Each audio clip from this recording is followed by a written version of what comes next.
मक्का cut गई cut गई आपकी मक्का? ना, मेरी तो नहीं कटी, हाँ। लेकिन मेरे गांव में कट गई। कौन से खेत में बोई? मटर के, आलू? नहीं, गाजर के में। गाजर के खेत में? जी हाँ। और वो मक्का कट गई, पक गई? कट गई। अच्छा, तो रेट बड़ा तगड़ा मिलेगा। दोस्तों, ये जो आप धान देख पा रहे हो अलीगढ़ मंडी में जो आया है, हमारे ताऊ धान लेके आए हैं। चलिए मैं आपको इनसे जानकारी कराता हूँ और पूरी जानकारी लेते हैं। जो भी हमारे किसान भाई हैं आज अलीगढ़ मंडी में धान लेके आए हैं। राम राम जी। राम राम जी। तो ताऊ आप कहाँ से आए हो? बरला थाने से फुसावली गांव में। अच्छा, इधर की साइड, छर्रा साइड से? छर्रा साइड से। तो ये बताओ, ये धान आपका जो 1509 है, ये क्या रेट बिका है? 2850। 2850 जी। तो मतलब आज जैसे मई का महीना चल रहा है और 9-10 मई हो गई, तो इतने टाइम तक ये धान आपका क्वालिटी बहुत बेहतरीन है। ये दुकानों में, पक्की दुकानों में रखा हुआ था ये। यानी जो शटर वाली दुकान होती है? शटर वाली है। तो बस दुकान में जैसे धान निकाला और डाल दिया दुकान में? हाँ। और तब से ऐसे ही पड़ा हुआ है? ऐसे ही पड़ा हुआ है। क्वालिटी बहुत जबरदस्त है धान की। हाँ, तो अच्छा ही हो। जब ये इसमें पहले भी अच्छा था और ये भी, लेकिन रंग तब्दील नहीं हुआ है। रंग तब्दील नहीं हुआ है? नहीं। और ये कटा कौन से महीने में था? ये कटा था अक्टूबर में शायद कटा होगा। अक्टूबर में ही कटा है कि कौन? दीपावली से 15 दिन पहले। हाँ, तो अक्टूबर नवंबर के बीच में ही मतलब कटा है। जी हाँ। तो चलो मान लो अक्टूबर में कटा है, तो अक्टूबर से लेकर और मई तक क्वालिटी एकदम वीआईपी रखना, ये बड़ी बात है। हाँ, उसमें सील नहीं जानी चाहिए। सील नहीं जानी चाहिए? सील नहीं जानी चाहिए, बिल्कुल। तो अब ये बरसा के लाए हो आप? है नहीं, बरसाई तो पहले ही है ना, जब ही अच्छा। जैसे निकला नहीं, पिटवाया हमने, और पिटवाने के बाद में तुरंत ही इसमें उसे मशीन से इसमें साफ करा दिया। लेकिन ताऊ एक बात तो है, आपने क्वालिटी भी अच्छी बना रखी है और सब काम बढ़िया है, लेकिन वो रेट नहीं मिला है।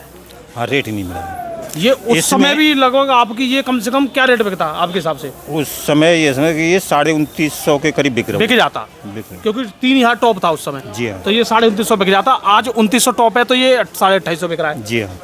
और ये उस समय तो हो सकता है 3000 टॉप में बिकता है ये। लेकिन उस समय फायदा था बेचने में फायदा था। अब इसमें तो ये समझे कि बहुत सूख चलेगी। अच्छा, यानी 1 कुंटल में कितनी सूख चली जाती है धान में? अरे कम से कम 15-16 किलो तो इतनी तो चलेगी। तो आज के हिसाब से, मेरे हिसाब से ये धान आपका कम से कम 3300-3400 बिकता, तब आपका पड़ता आता। जी हाँ। 1509। जी हाँ। क्योंकि आपकी सूख चलेगी, आपने अब तक इतने टाइम तक रखा, और अगर किसानों के मान के चलो आपने 1 लाख का धान रोक लिया, तो उसकी ब्याज भी देखोगे 4-5 महीने की ब्याज ही हाल बेहाल कर देती है किसानों का। सही बात है। क्योंकि किसान तो जरूरत में और लोगों से लेता है ब्याज पे पैसा, तो 5 महीने में ब्याज ही बहुत हो जाती है। जी हाँ। तो इस हिसाब से तो आपको बड़ा नुकसान है इसमें। अब नुकसान और वो फायदा तो ये सब किसान ही झेलते हैं। सब किसान ही झेलते हैं जी। लेकिन एक बात है जी, अगर ये रेट जो इस समय हमारे यहाँ जो धान के कम हुए हैं, इसमें थोड़ी सी ये इसमें हमारी केंद्र सरकार की भी कमी है। हाँ, सरकार की। अगर वो ये इसमें विदेशों के लिए ये इसमें निर्यात करती अपने स्टॉक रखने के बाद में, तो ये इसमें ये नौबत नहीं आती ना। ये बात सही है आपकी कि इसमें केंद्र सरकार को अब ये मतलब गणना करनी चाहिए कि इस साल धान कितना है किसानों के पास, उस हिसाब से स्टॉक खोलना चाहिए। अगर ज़्यादा है तो फिर बहुत ज़्यादा मात्रा में खोलना चाहिए ना। जब इंडोनेशिया से जब निर्यात आपने किया है, तो अभी तक ये इसमें रेट ही नहीं बढ़े।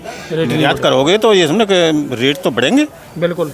लेकिन यह है कि फिर भी जो हमने ये 17-18 3200 3000 बिक रहा था, यहाँ पे 3000 बिक रहा था, आज वो 3500 पहुँच गया है।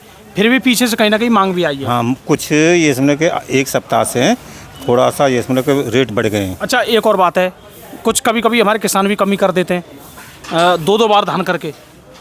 अब के किसानों ने समझदारी दिखाई है कि धान नहीं किया है उन्होंने। हाँ, 90% धान कम कर दिया। हाँ, ये गर्मी वाला ये धान नहीं तो कम है। इसका मतलब है किसान ने समझदारी दिखाई है, तो हो सकता है इस बार, और तभी आप लोगों के लिए भी अब पीछे जाके थोड़ी तेजी दिखी है ये 50 की।